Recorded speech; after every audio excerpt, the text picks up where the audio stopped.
I'm here today with Kush Birdi from Birdi Co Solicitors. Kush is a specialist nursery solicitor, and today we're talking about Ofsted and the legalities around it, which can be a scary subject, I think, for some people, and often one that actually we're not quite sure what getting into sometimes with the transaction.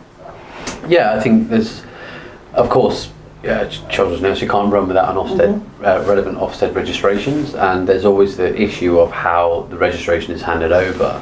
I guess it changes whether the seller is operating sort of in their own name as a sole trader, or if it's a limited company. There's different requirements, but for just a headline sort of level, I guess from the seller's position, you want to make sure that once you've sold the nursery, you don't have any kind of like obligations to Ofsted. You've handed it all across, and buyer's now responsible. Equally, from the buyer side, you want to make sure that you can operate the nursery from day one, and there's no gaps in that. So you'll need your registration in place on the completion day, or if there's a short interim period because you've made your application, and there might be a few days or however long for Ofsted to give you your new registrations.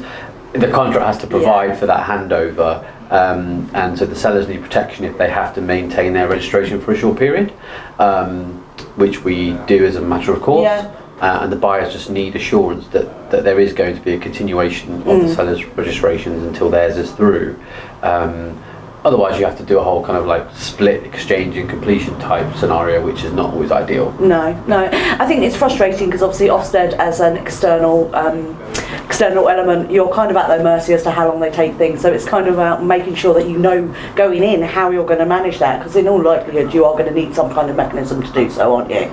Yeah, absolutely. And I think if you're already registered with Ofsted, it's a much quicker process, whereas if it's like a first time buyer type thing, then it can be more lengthy, like talking many months.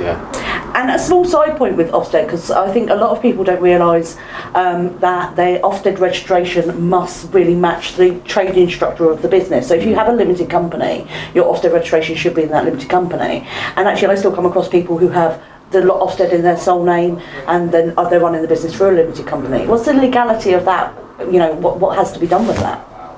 Yeah, so if you're operating a limited company, a buyer has to make sure that the limited company is registered to manage that nursery. So if there's no registration in that name and it's in the individual owner's name, probably what they've done is they've run the nursery in their own name, and then they've incorporated to a limited company at some stage, but they've not transferred the registration. That would need to be transferred most likely, because a buyer needs to know that they've got the company registration at the time they buy it.